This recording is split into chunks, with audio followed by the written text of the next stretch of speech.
PTI ਦੀ ਜਿੱਤ ਨੇ CM Punjab Hamza Shehbaz Ali seat ਨੂੰ ਖਤਰੇ 'ਚ ਪਾ ਦਿੱਤਾ।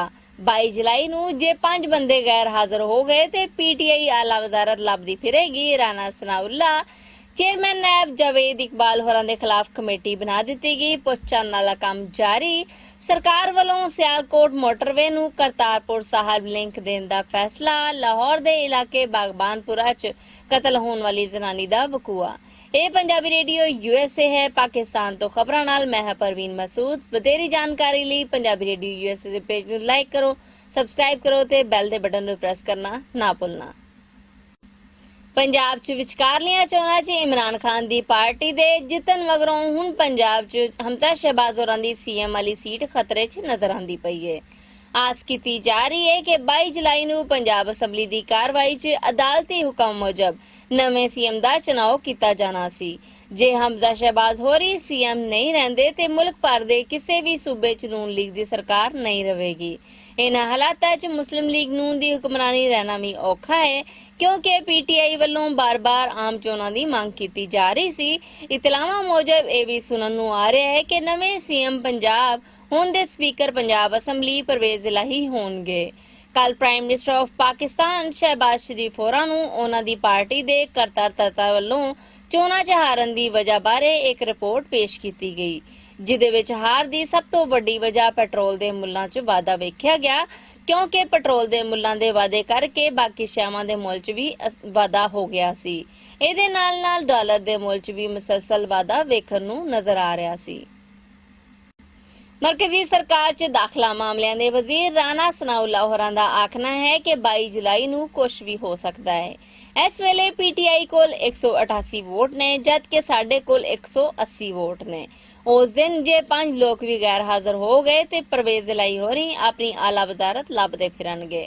ਅਸੀਂ स्पीकर पंजाब असैंबली नूं कदी भी सीएम पंजाब बनन नहीं देंगे।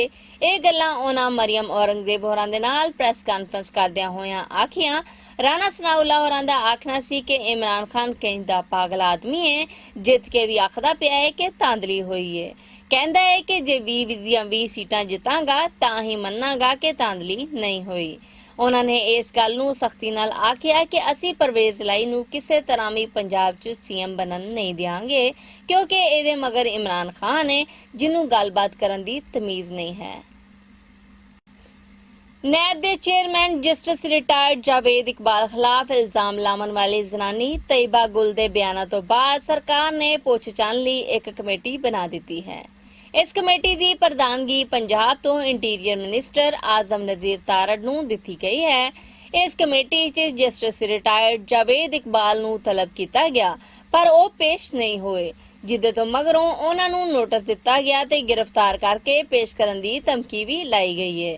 जबकि इस मामले ते नैब दे महकमे दा बयानिया यह है कि इस सरकारी कमेटी नूं बनाउण दा कोई तुक नहीं बनता। जे शिकायत करनी है तो ओदा कोई प्लेटफॉर्म बनाया जाए जिथे इंदराज कराया जाए ते कार्रवाई की जाए। एक आम ख्याल मुजब यह भी आख्या जा रहा है कि सरकार ने एक कमेटी बस चेयरमैन नैब नूं मरतबे तो हटाउण वास्ते बनाई है तां जे नवाज शरीफ अते उन्हां दे बाकी परिवार ते चलदे मुकदमियां दीयां कार्रवाईयां नूं रोक दिता जाए। इहदे नाल-नाल यह भी कोशिश की जा रही है कि नैब दे महकमे नूं उक्का ही मुका दिता जाए।